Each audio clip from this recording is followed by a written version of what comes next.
Cube Radio. Salut, c'est Charles Dran avec l'équipe dans 5 minutes. On s'intéresse aux sciences, à l'histoire et à l'actualité. Aujourd'hui, on parle d'ASMR. Connaissez-vous ça, l'ASMR? Pour ceux qui ne savent pas de quoi il s'agit, ASMR, c'est l'acronyme de l'anglais Autonomous Sensory Meridian Response.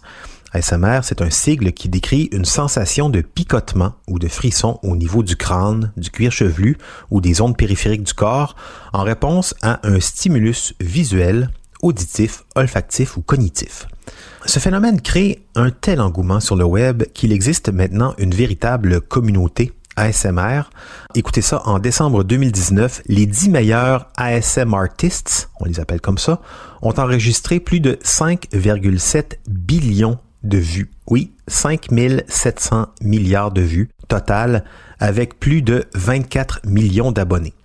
Selon Ahrefs, un site qui mesure la performance des contenus sur Internet, en mars 2020, ASMR, c'était la 3e recherche par mots-clés la plus courante sur YouTube dans le monde, arrivant même 2e aux États-Unis, loin devant TikTok. Alors, qu'en est-il de ce phénomène?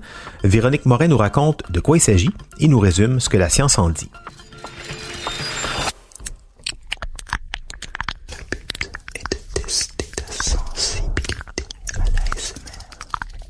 Je vais vous raconter ce qu'est la ASMR, ou Autonomous Sensory Meridian Response.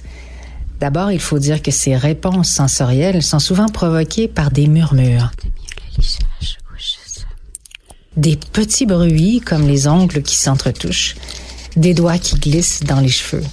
Des petits bruits anodins très doux qui passent inaperçus dans notre vie de tous les jours, mais qui provoqueraient des sensations de relaxation et de bien-être chez peut-être jusqu'à 50% des gens.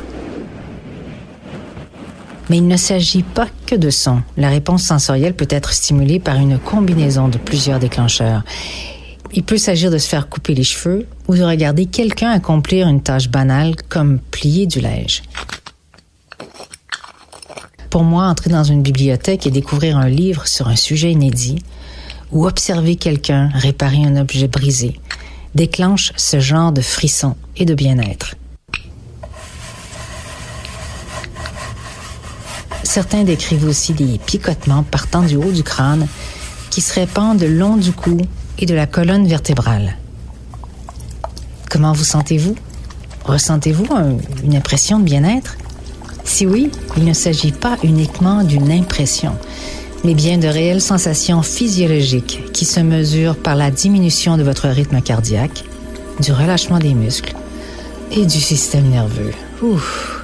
Et peut-être même qui permettrait de libérer de la dopamine dans les vaisseaux sanguins, générant une sensation de plaisir. Une réaction assez bien documentée pour ce qui est de la musique, c'est-à-dire que la musique peut provoquer des sensations réelles, vérifiées par la science, de plaisir. Hallo, mijn slapende pareltjes. Welkom in de boekenhoek. Mais en ce qui concerne l'ASMR, il y a très peu de recherches sur ce phénomène qui crée un engouement récent depuis à peine 10 ans, mais qui prend une telle ampleur avec des millions d'adeptes que des psychologues et neurologues aimeraient davantage le comprendre.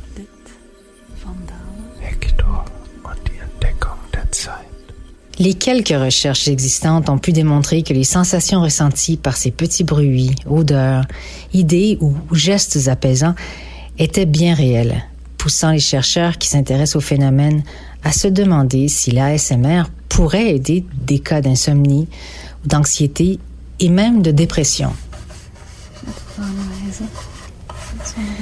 L'ASMR a fait l'objet d'au moins 3 études par imagerie cérébrale.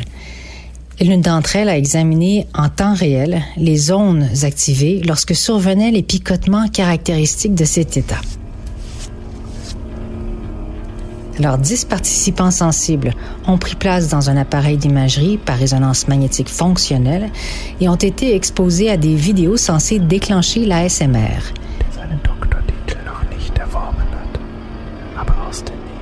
Les chercheurs ont pu voir une activation accrue des régions du cerveau impliquées dans les émotions, l'empathie et les comportements affiliatifs qui permettent de transmettre une intention sécurisante. Je te le fais de l'autre part aussi.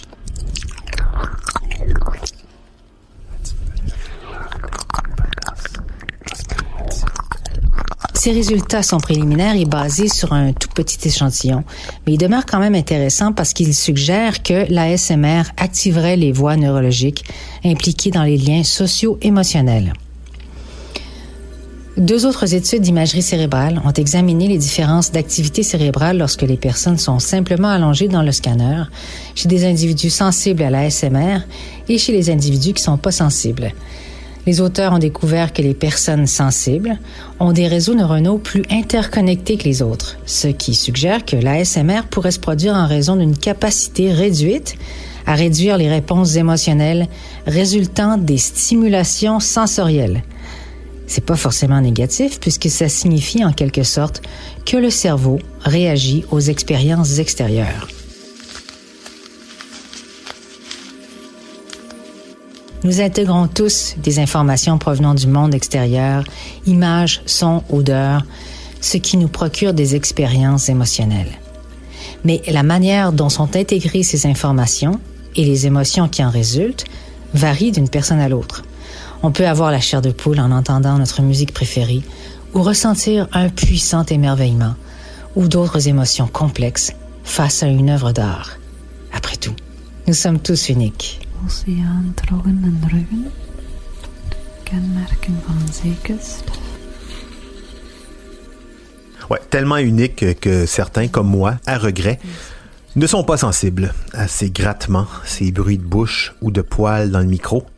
Mais bon, si ça peut faire du bien aux gens, même amplifier les sens ou atteindre un état de relaxation psychique, vraiment, tant mieux. Merci Véronique Morin, c'était en 5 minutes.